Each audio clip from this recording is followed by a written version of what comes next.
हाँ जी, so I welcome you all on this wonderful platform of Signum Academy. कैसे आप सब लोग? I hope you all guys are doing very very great. मैं ये बात भली भांति जानता हूँ कि आपने जिस प्रकार से साइंस फिर इंग्लिश को, जैसे पहले इंग्लिश फिर साइंस, जिस प्रकार आपने उसको उड़ाया ना पेपर को, जिस कॉन्फिडेंस की से आपने जो पेपर को जो उड़ाया है, जिस कॉन्फिडेंस से आप जो पेपर लिख के आए, that is salute you, good. इसी कॉन्फिडेंस की मैं बात कर रहा था। यही कॉन्फिडेंस बरकरार रखना है through out the board papers और आगे के लाइफ में भी यही कॉन्फिडेंस के साथ आपको चलना है। और जो अभी जो लाइफ के जो चैलेंजेस है, ये तो कुछ भी नहीं है, इट इज टोटल लाइफ में से बस ये 0.01% वाला प्रॉब्लम आया है फर्स्ट, जो ये था हमारा फर्स्ट फेज ऑफ लाइफ। अब जो आगे का जो फेज आने वाला है उसके बारे में तुम्हें सोचना है, राइट। हमें लंबी रेस का घोड़ा बनना है, लेगेसी बनानी है, लेगेसी। हमें पूरी तरीके से आगे का सोचना कि हमें करना क्या है। अब वो टाइम आ चुका है कि हमें आगे के जो हमारा फ्यूचर है वो हमें दिखना चाहिए कि मुझे ये बनना है, मुझे ये अचीव करना है। एक अल्टीमेट गोल होना चाहिए तेरे माइंड में कि मुझे करना क्या है, राइट। तो इसी कॉन्फिडेंस के साथ हर एक लाइफ के प्रॉब्लम को फेस करते करते करते आगे बढ़ना है, राइट। प्रॉब्लम्स तो आते ही रहेंगे। प्रॉब्लम्स जब ऐसा समझ लेना, जब प्रॉब्लम तेरे लाइफ में खत्म हुए, that is the end of your life. ये बात तो फिक्स्ड है। प्रॉब्लम्स तो लाइफ का पार्ट है। इस पूरे जर्नी का हिस्सा बनो। ये वही पार्ट है। ये प्रॉब्लम 1 प्रॉब्लम, ये तेरी सक्सेस की पौड़िया है। ये तेरी सक्सेस की पौड़िया है। इसी प्रॉब्लम के ऊपर पैर रख के तुझे आगे बढ़ना है और अपने अल्टीमेट गोल तक पहुंचना है, ठीक है। तो तेरे माइंड में ये एक अल्टीमेट गोल होना चाहिए कि मुझे ये बनना है सर, ये बनना है ना। तो वो अल्टीमेट गोल रख के चल, उसके बारे में रिसर्च कर और उसको प्रोक्योर करना है, ठीक है। तो उससे पहले आपको चाहिए जो गाइडेंस कि हम अगर ये चीज हमें अगर बनना है तो उसका क्या क्या वेज है, क्या हम कर सकते हैं कि 10 के बाद हमारे पास कितने वेज है, व्हाट टू। यही हमारे आज के वीडियो का एजेंडा है, यही हमारे आज के वीडियो का मुद्दा है कि आज की व्हाट टू डू आफ्टर 10वीं के बाद, क्लास 10 के बाद हम क्या कर सकते हैं, ठीक है। अब ये वीडियो बेसिकली जो बच्चे स्टैंडर्ड लेके बैठे हैं, ठीक है, उनके लिए मैं पहले बोल देता हूँ कि कैसा बनेगा ये वीडियो। खास उनके लिए आप देखिए कि आप कैसा अब 10 के बाद अब क्या क्या चीज़ों पे आप फोकस कर सकते हैं, ठीक। अब ये बात तो आपको फिक्स पता है कि क्या 3 स्ट्रीम हो गए, साइंस, कॉमर्स एंड आर्ट्स। ये बात तो फिक्स्ड है कि साइंस कोई लेगा, कोई कॉमर्स लेगा, कोई आर्ट्स लेगा। अब जो साइंस की जो फील्ड है, जो साइंस की स्ट्रीम है, उसके ऊपर मैं पहले फोकस डालता हूँ। काफ़ी इंपॉर्टेंट और सबसे हाई प्रायोरिटी वाली स्ट्रीम बोली जाती है। यही स्ट्रीम जो most of the student India में प्रेफर करते हैं हमेशा। अब जो साइंस का स्ट्रीम है, अब उसके आगे क्या सर, अगर हमने साइंस स्ट्रीम अगर हम लेते हैं तो तुम्हारे पास देख बच्चे, तेरे पास 2 ऑप्शन होते हैं। फर्स्ट, तू एक तो पीसीएम लेगा या तू पीसीबी लेगा। अब ये पीसीएम भी लेगा। सर ये क्या भला है सर, पीसीएम पीसीबी? कुछ नहीं, physics chemistry maths and PCM का मतलब फिजिक्स केमिस्ट्री मैथ्स, पीसीबी का मतलब फिजिक्स केमिस्ट्री बायोलॉजी, पीसीएम भी मतलब physics chemistry maths and biology, ठीक है। अब जो बच्चे साइंस फील्ड को ऑप्ट करते हैं तो उन्हें ये 3 सब्जेक्ट्स का लेना अनिवार्य हो जाता है कि उन्हें ये 3 सब्जेक्ट्स तो उन्हें लेने पड़े, कोई भी 3 सब्जेक्ट, या ये उनका से चौथा ऑप्शन होता है कि आप चारों के चारों सब्जेक्ट आप ले सकते हैं। अब इनमें डिफरेंस क्या है सर, जो बच्चे पीसीएम लेते हैं वो जनरली इंजीनियरिंग के लिए ऑप्ट करते हैं, उसके बाद जो बच्चे पीसीबी के लिए वो मेडिकल के लिए, और जो पीसीएम भी वो बोथ के लिए, दोनों एग्जाम्स के लिए एलिजिबल हो जाते हैं, इंजीनियरिंग के एग्जाम्स के लिए भी एंड मेडिकल के एग्जाम के लिए भी। अब 95% बच्चों में ये काफी क्रेज होता है कि हम सर इंजीनियरिंग ही करना चाहते हैं, और काफी पेरेंट्स भी उसी फील्ड में बच्चों को डालना चाहते हैं। उसके बारे में बात करेंगे। जो भी बच्चा 11th में इंजीनियरिंग करना चाहता है तो उसको मेन सब्जेक्ट जो है पीसीएम तो लेना पड़ेगा, राइट। जो भी बच्चे को मेडिकल करना है, जो जिसको डॉक्टरेट करना है, डॉक्टर बनना है, वो पीसीबी की तरफ जाए। जो ऐसा लगे कि नहीं सर हम तो दोनों कोशिश करेंगे, दोनों कोशिश करेंगे। कोई अगर डॉक्टर नहीं बने तो इंजीनियर, इंजीनियर नहीं बने तो डॉक्टर। ये बात अपने दिमाग से निकाल दो, ठीक है। सबसे वर्स्ट ऑप्शन है पीसीएमबी, सबसे वर्स्ट ऑप्शन है पीसीएमबी। ये बिल्कुल भी ट्राई मत करना। ये मेरा आपके लिए एडवाइस, एक सुझाव है, ठीक है। जो आप देख रहे हो क्लास 10 का जो साइंस है, ये कुछ भी नहीं है, 0% है, 0.001% है ये। क्लास 11 में it's totally different, it's totally different. एक बात आपको मैं बोल देता हूं कि आपके जो भी क्लास 10 में परसेंटेज आएंगे, 95% आए, 88% आए, 81 आए, कुछ भी आए, उस परसेंटेज को देखकर आप क्लास 11 में साइंस की स्ट्रीम मत लेना, ठीक है। अगर आप में गट्स है, आप में अगर कॉन्फिडेंस है, अगर आप में वो रिस्क टेकिंग फैक्टर है कि मैं रिस्क लेके मैं कर सकता हूं, मुझ में वो बात है, तो ही बात साइंस लेना, नहीं तो नहीं।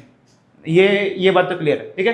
अब इसके बाद पीसीएम लेना है तो इंजीनियरिंग, पीसीबी लिया आपने तो मेडिकल में आप जाओगे, और पीसीएम भी लिया तो आपको बहुत option, which is the worst option according to me, ठीक है। ये पीसीएम भी लेते तो आपको physics, chemistry, maths and biology के साथ पूरा ये करना पड़ता है। मैथ्स एंड बायोलॉजी को साथ में रखकर आप दो नाव पे, अपने दोनों पैर से आप ये हो जाएंगे, आप जो आपके टांग है ऐसे दोनों फट जाएंगे और वो आप कुछ भी हासिल नहीं कर पाओगे। ना आपको यही मिलेगा, ना आपको यही मिलेगा, zero. So the net result will be zero, ठीक है। अब जो बच्चे स्मार्ट है, जो इंजीनियरिंग वाले हैं, जिन्हें इंजीनियरिंग में घुसना है, अब उनके लिए क्या क्या है सर? उन्हें सर कौन सी एग्जाम देनी पड़ती है? उन्हें देनी पड़ती है आईआईटी, जेडब्ल्यू की जो एग्जाम्स है उन्हें वो देने पड़ते हैं। तो आईआईटी मतलब क्या? Indian institute of technology. जो भी कॉलेजेस है ये गवर्नमेंट कॉलेजेस है।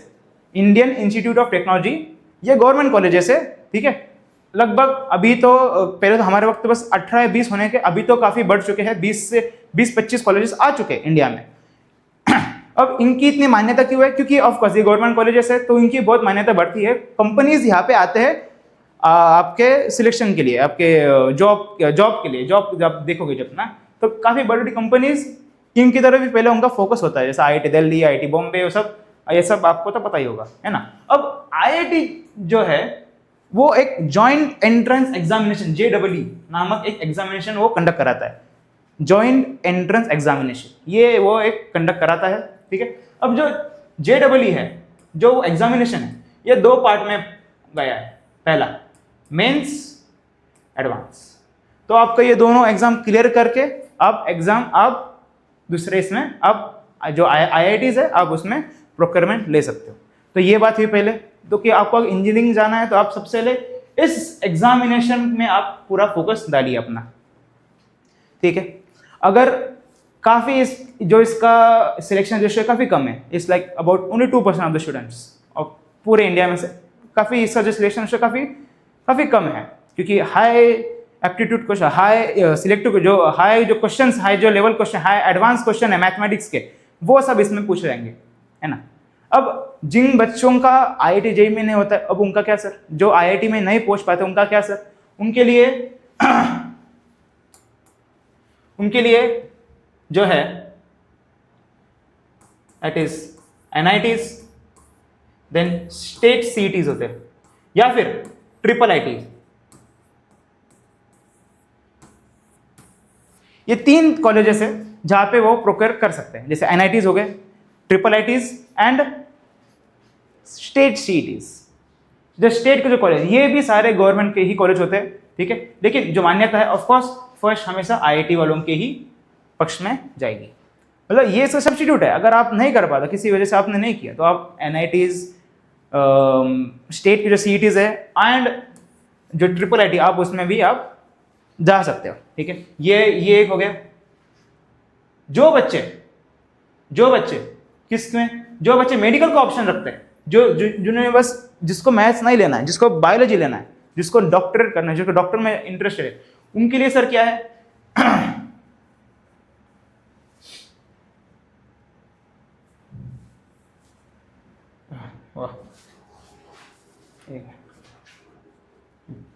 उनके लिए सर क्या है? उनके लिए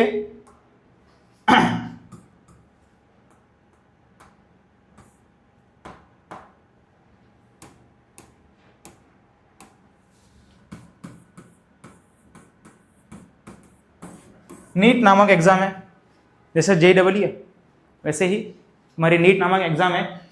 जो JEE है और जो नीट है, ये जो उसकी बॉडी है, जो कौन कंडक्ट कराता है, NTA कंडक्ट कराता है, नेशनल टेस्टिंग एजेंसी इसको कराता है, जो इंजीनियरिंग के लिए है यहाँ पे, इंजीनियरिंग के लिए है यहाँ पे, और यहाँ पे जो डॉक्टर्स के लिए। इनमें जो है 2 एग्जाम्स, मेंस एंड एडवांस देके आप IIT मिला सकते हैं।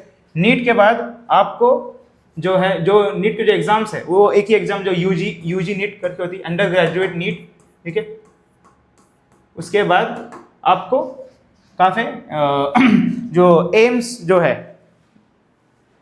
जो डॉक्टर्स के लिए जो कॉलेजेस है, जैसे एम्स हो गया ना, उनके लिए ये काफ़ी बेहतर ऑप्शन है, ठीक है। क्या सर बस यही 2 ऑप्शंस है जो साइंस जो फील्ड करते हैं, जो साइंस स्ट्रीम जो कलेक्ट करते हैं, क्या उन्हें बस यही 2 ऑप्शन मिलता है इंजीनियरिंग एंड डॉक्टर के लिए? मैं बोलूंगा नहीं, इससे भी कई सारे ऑप्शन है आपके पास अवेलेबल, और इसी के लेवल पे और काफी बड़े हाई पोस्ट पे आप जा सकते हो। जैसे आप देख पा रहे होगे कि इंजीनियरिंग का एक जो मैंने आपको बोला कहा, राइट, इंजीनियरिंग का, डॉक्टरिंग का, उसके बाद साइंटिस्ट के बाद अब इसकी जो एग्जाम होती है दैट इज आईसर की एक खुद की एक एग्जाम होती है, ठीक है।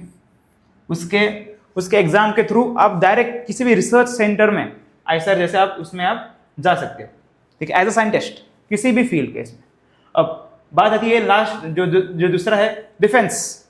मोस्ट ऑफ द स्टूडेंट इस वक्त, अब ये काफी ट्रेंडी बन चुका है कि जो बच्चे हैं अब डॉक्टर इंजीनियरिंग को छोड़कर वो किस तरफ भाग रहे हैं, डिफेंस की तरफ भाग रहे हैं, डिफेंस की तरफ जाना है। अब डिफेंस में जाने के लिए there is only one and sole exam after 10th which is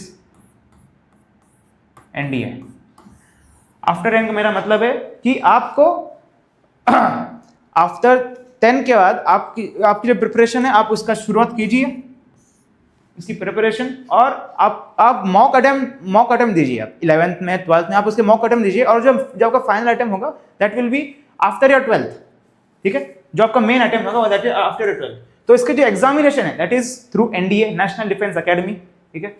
इस जो ये एग्जामिनेशन है ये कौन कंडक्ट कराएगा? UPSC, union public service commission, ये इसका एग्जामिनेशन कंडक्ट कराते हैं, ठीक है। साल में 2 बार इसके एग्जामिनेशन होते हैं, पहला अभी अप्रैल में होगा, इसके बाद फिर अक्टूबर में। इसे 2 एग्जामिनेशन कंडक्ट कराते हैं हर साल। तो जिसके थ्रू आप कहाँ पे, इसके थ्रू आप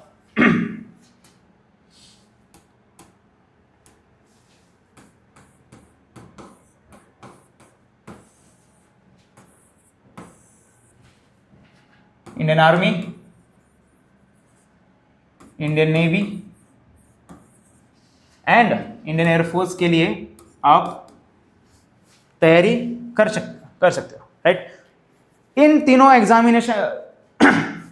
में जाने के लिए आपको एक ही एग्जामिनेशन है विच is NDA, national defence academy की, जो उनकी खुद की जो एग्जाम है वो ही आपको इन तीनों के इसमें लेके जा सकती है, ठीक है।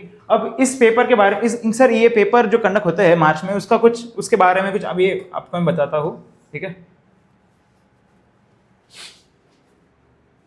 जैसे ये जो पेपर है, 2 पेपर आते हैं इसके अंदर ना। पहला पेपर आता है तुम्हारा मैथ्स का, दूसरा पेपर आएगा गैट। मैथ्स का पेपर कंप्लीटली 11th 12th के बेसिस पे जितना भी आपने पढ़ा है सारे चैप्टर्स, एंड जो गैट वाला है, गैट के सेक्शन में तुम्हारे इंग्लिश, साइंस, SST मतलब तुम्हारा जिसमें ज्योग्राफी, पॉलिटी, तुम्हारा इकोनॉमिक्स, हिस्ट्री सारा, एंड लास्ट में which is your current affair, सब पार्ट गैट कवर करता है। मैथ्स में जो है दैट इज 300 मार्क्स का पेपर आता है, एंड जो गैट है इट इज 600 मार्क्स का, ठीक है। टोटल 900 मार्क्स का आपका पेपर बनता है। इसमें एक ट्विस्ट है, अगर आप सेक्शनल कट ऑफ जो होता है मैथ्स का अगर आपने वो पार कर दिया तभी ही आपका जो दूसरा पेपर है गैट का, वो पेपर चेक होगा। ठीक है, एक ही दिन में 2 पेपर होते हैं। ठीक है, एक पहले मैथ्स का होता है फिर गैट का। अगर आपने मैथ्स का जो वो सेक्शनल कट ऑफ है अगर वो आपने पार कर लिया तो ही आपका दूसरा जो पेपर है गैट का वो पेपर चेक होगा उसके अंदर, नहीं तो पेपर वो चेक नहीं होगा। तो आपका मेन इसमें क्या है, आपका जो मैथ्स का जो बेसिक है वो काफ़ी स्ट्रांग होना चाहिए, तभी जाके आपका सेकेंड पेपर जो है वो 600 मार्क वाला वो पेपर चेक होगा, नहीं तो इस पेपर को वैल्यू आपके इसमें नहीं होगी। ठीक है, तो ये है। इसके बाद अब जैसे आपने रिटर्न क्वालिफाई करते हैं, यू गो टू एसएसबी होती है, उसके एसएसबी के बाद मेडिकल ट्रेनिंग एंड मेडिकल के बाद आपका जो लिस्ट होती है उनकी जो फाइनल मेरिट लिस्ट है वो निकलती है। मेरिट लिस्ट के बाद you go to NDA which is in Khadakwasla. और आपने अब इन तीनों में से आप जब फॉर्म भरते हो, अब जब फॉर्म भरते हो तो उसके अंदर आपको प्रेफरेंस दी जाती है कि आपको क्या चाहिए फर्स्ट, कि आपको आर्मी चाहिए, किसी को आर्मी फर्स्ट प्रेफरेंस चाहिए, किसी को नेवी, किसी को देन एयरफोर्स, ऐसा ही 3 प्रेफरेंस वाइज आपको दिए जाते हैं। और जो आपकी प्रेफरेंस है वो उसके अकॉर्डिंग ही आपको जो उसका ये है आपको आर्मी या नेवी या एयरफोर्स आपको अलॉट किया जाता है। ठीक है, अब जो एसएसबी है उसकी मैं बोल देता हूँ आपके बारे में। जो एसएसबी है that is for army, for air force के लिए that is AFSB air force selection board, and for navy के लिए that is NSB which is naval selection board. हमारे इंडिया पैन इंडिया हर तरफ इनके सिलेक्शन बोर्ड है, आपको वहाँ बुलाया दिया वो आपको बुलाएंगे आफ्टर अगर आप रिटन एग्जामिनेशन क्लियर करते हो तो। ठीक है, ये बात हुई पूरी डिफेंस के बारे में। ठीक है, अब बात आती है कि सर इसके अलावा कुछ है क्या? मैं बोलूँगा है, और भी है।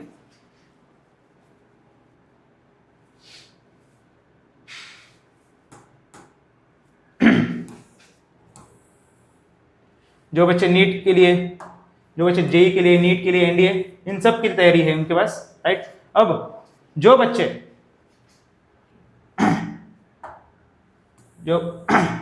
जो बच्चे इंजीनियरिंग, डॉक्टर, साइंटिस्ट के लिए जो है उनके लिए मैंने कहा था कि उनका जो मेन एग्जामिनेशन कौन सा होगा, दैट इज आइसर वाला। आइसर का जो एग्जाम है आपको वो देना है, वही आपके लिए सबसे सही साबित होने वाला है। इसके एक और एग्जाम होती है दैट इज केवीपीवाई। उसके अकॉर्डिंग उसमें भी इस चीज की मान्यता रखी गई है कि आप इस एग्जाम को देने के बाद भी आप किसी रिसर्च सेंटर या आइसर में आप डायरेक्टली उसमें एडमिशन ले सकते हैं, केवीपीवाई, राइट। अब इसके बाद ये बात हुई पूरी साइंस स्ट्रीम वाले। जो भी बच्चे साइंस स्ट्रीम वाले, ये सारे टॉप प्रायोरिटीज होने चाहिए आपके लिस्ट में, आपके बकेट लिस्ट में, कि मुझे ये चीज़ करनी है, कि मेरे पास इतने सारे ऑप्शन है। अब आपके अकॉर्डिंग आपको क्या करना है, आपका किस में कल है, आपका किस में कॉन्फिडेंस बैठता है, तो आप उसके अकॉर्डिंग आप चूज करिए और उसका पूरा एनालिसिस करिए, डीप एनालिसिस करिए कि मुझे क्या है अभी, और यही वक्त है वो करने का। ठीक है, अब बात आती है अगले पड़ाव की, अगले स्ट्रीम की, विच इज फॉर कॉमर्स स्ट्रीम। जो बच्चे कॉमर्स में आप करना चाहते हैं उनके लिए क्या क्या है, उनके लिए करियर ऑप्शंस में क्या क्या है। सबसे पहले वो सीए, चार्ट अकाउंटेंट, राइट, अंधा पैसा only, then CA, CS, right, then CMA which is for marketing agency. Then उनके लिए जो है ऑप्शंस, उसके अलावा दैट इज बैंकिंग के ऑप्शंस है। बैंकिंग के जो उनके एग्जाम होते हैं, एसएससी सीजीएल के जो एग्जाम होते हैं, वो उसके थ्रू वो बैंक के नौकरी तक कर सकते हैं। उसके बाद अगर आप 11th-12th में आप क्या कर सकते हैं, आप बीबीए नामक कोर्स कर सकते हो, जो बिजनेस एडमिनिस्ट्रेशन के तहत है पूरा। ये जो भी बच्चा चाहता है कि मैं अपने जो अपने फैमिली का जो बिजनेस है उसको मैं और ग्रो करूँ, उसको मैं और बढ़ाऊँ, उसको बढ़े और स्केल अप करूँ, तो ये ऑप्शन काफ़ी उसके लिए अच्छा है कि वो 11th-12th में वो अपना बीबीए करे, एंड बीबीए के बाद वो अपने एमबीए के लिए वो जा सकता है, और फाइनली जो है एंटरप्रेन्योर बन पाएगा वो, है ना। तो ये सब है कॉमर्स के स्ट्रीम के लिए। उसमें जैसे जो कॉमर्स स्ट्रीम में जो सब्जेक्ट्स होते हैं, जैसे अकाउंट्स का ये होता है, एक अकाउंट्स वाला सेक्शन आता है, अकाउंट्स का, इकोनॉमिक्स का एंड बिजनेस स्टडीज का, ये 3 मेन सब्जेक्ट उनके इसमें आते हैं। Accountancy, economics and business studies, ये 3 मेन सब्जेक्ट आपको हैंडल करने पड़ेंगे, जो होते हैं ना बैलेंस शीट्स, ये सब उसके अंदर ही आपको करना पड़ता है, राइट। अब ये सब हुए स्ट्रीम, ये सब हुआ बात कॉमर्स के बारे में। जो अपनी थर्ड स्ट्रीम है, जो मोस्ट ऑफ इंडिया में जो बच्चे निग्लेक्ट करते हैं, ठीक है, जिनके माँ बाप को लगता है कि ये स्ट्रीम मतलब बच्चे की बर्बादी है, उस स्ट्रीम की हम बात करने जा रहे हैं, which is arts and humanities, जो बिल्कुल भी सच नहीं है। आर्ट्स एंड ह्यूमैनिटीज आज बच्चों के लिए भी एक काफी इंपॉर्टेंट स्ट्रीम मानी जाती है, क्योंकि इसके अंदर तुम्हारा क्या है, आप बच्चों में ये क्या है कि इसके रिगार्डिंग जो कंफ्यूजन क्रिएट किया गया है सोसाइटी में, क्या बोलते हैं कि बस ये डांस, किसको सिंगिंग, किसको अगर पब्लिक स्पीकिंग में किसको अगर जानना है तो उन्हीं के लिए है। वेल, बट ये बिल्कुल भी आधा सच है, दिस इज हाफ ट्रूथ। जो बच्चे जिनका एम है IAS, IPS, IFS, ये ऐसी पोस्ट पे जाने का, ये उनके लिए सबसे बेस्ट स्ट्रीम मानी जाएंगी। क्यों ऐसा?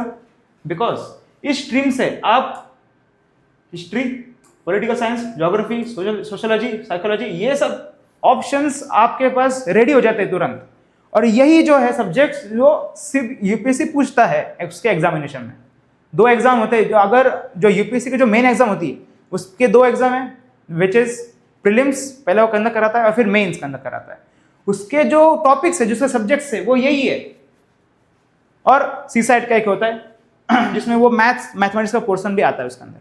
तो उसका जो मेन सब्जेक्ट है that is only this, history, polity, geography, psychology, ये सब क्वेश्चन है। तो आर्ट्स जिन बच्चों का एम है, इतना बड़ा हायर एम है कि हमें IAS, IPS ऑफिसर बनना है, तो आर्ट्स लेना उनके लिए सबसे फायदेमंद बन सकता है,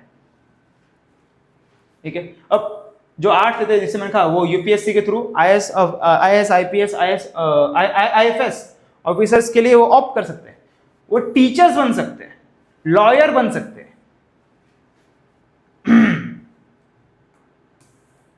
जर्नलिस्ट,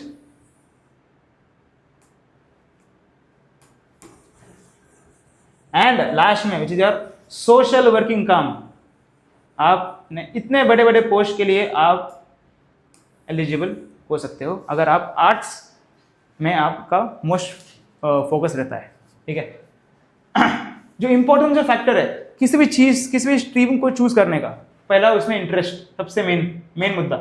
क्या उसमें आपका सही में इंटरेस्ट है, या फिर आपके पेरेंट्स फोर्स कर ले, नहीं तू ये ले, साइंस ही ले, तू JEE एग्जाम दे, उसकी मेंस की एग्जाम दे, एडवांस की एग्जाम दे। अगर ऐसी बात है तो उन्हें समझाइए। तो आपका अगर इंटरेस्ट नहीं है तो आप प्लीज उस चीज में मत जाइए। ये सबसे बड़ी गलती कर जाते हैं बच्चे, और फिर रिग्रेट करते हैं कि क्यों मैंने ये स्ट्रीम ली, मैं तो इसमें कुछ कर ही नहीं पाया। ऐसा आपको रिग्रेट फील होगा। दूसरा, स्ट्रेंथ। जो भी इन सब्जेक्ट्स बोले हर एक स्ट्रीम्स के, क्या उसमें तेरी स्ट्रेंथ है? क्या तेरी फिजिक्स, केमिस्ट्री, मैथ्स में तेरी पकड़ है? क्या तेरी फिजिक्स, केमिस्ट्री, मैथ्स में उतनी तेरी पकड़ है? क्या तेरी अकाउंटेंसी, जो इकोनॉमिक्स है, क्या तेरी बिजनेस स्टडीज, क्या तेरी उसमें तेरी पकड़ है? क्या तेरे उसमें तेरा इंटरेस्ट है? क्या तेरा SST का जो है तेरा क्लास 10 का, क्या तेरा उसमें, क्या वो तेरा सबसे प्लस पॉइंट बन सकता है? तो यस, तो आप आर्ट्स के लिए, ऐसे कॉमर्स, ऐसे आप जा सकते हैं उस एरिया में। तो आपका जो स्ट्रेंथ है उसके अकॉर्डिंग आप स्ट्रीम को चूज करिए। दूसरा, मैंने आपको कहा था कि अल्टीमेट गोल, आपका अल्टीमेटम गोल क्या है, तुम्हारा मेन लाइफ का फोकस क्या है, आपको क्या बनना है, उस चीज को मद्देनजर रखिए। दूसरा, यस, ये भी one of the important factor है।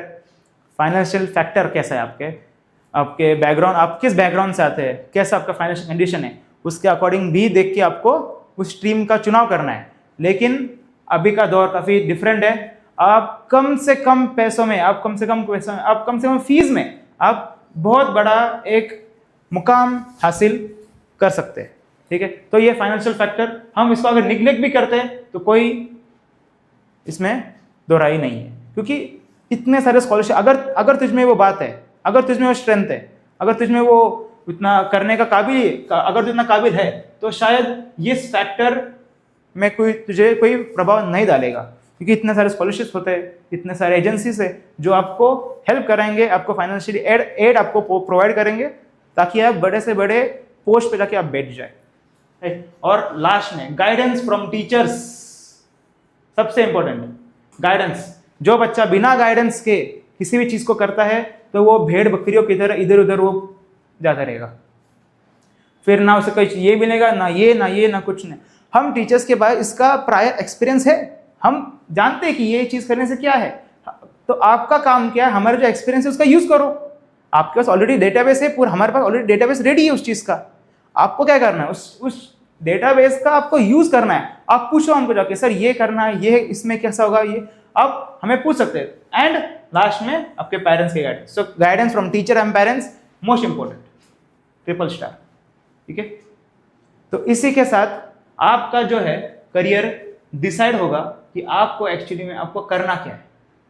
ठीक है, आफ्टर 10th आपके लिए क्या फायदेशीर बन सकता है। क्या आपको साइंस चूज करना है, क्या आपको कॉमर्स में जाना है, या आपको आर्ट्स में आपका इंटरेस्ट है। आपके इंटरेस्ट के अकॉर्डिंग ही आप अपने स्ट्रीम का चयन कीजिए।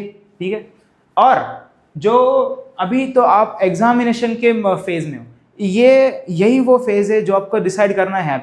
अभी ऐसा नहीं कि अब एग्जाम होने दो उसके बाद हम देखेंगे, ये चीज़ नहीं होनी चाहिए। आपके दिमाग में आपका गोल फिक्स होना ही चाहिए। अब तक तो आपका गोल फिक्स होना चाहिए और आपकी स्ट्रीम भी अब तक डिसाइड होनी चाहिए। ये सब मैंने आपको वेज बोले, गाइडेंस बोले, जो आपने शायद मिस भी किए होगे कि ये भी चीज़ हो सकती है।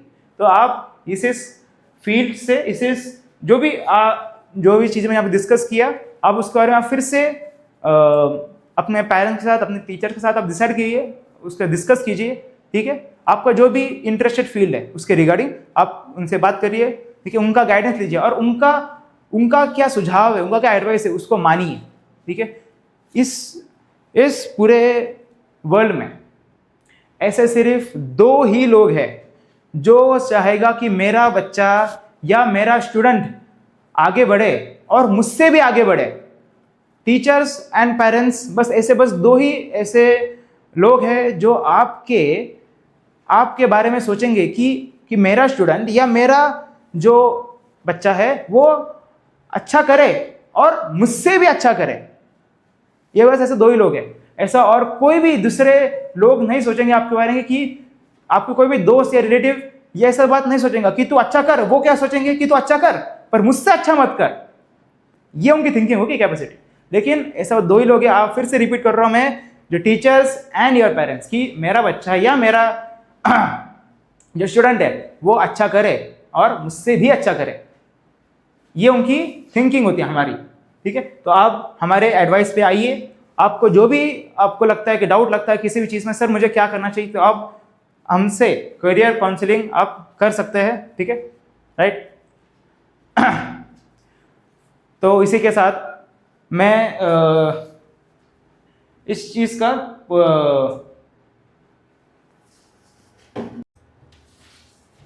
तो आशा करता हूँ कि आपको ये सेशन काफ़ी पसंद आया होगा।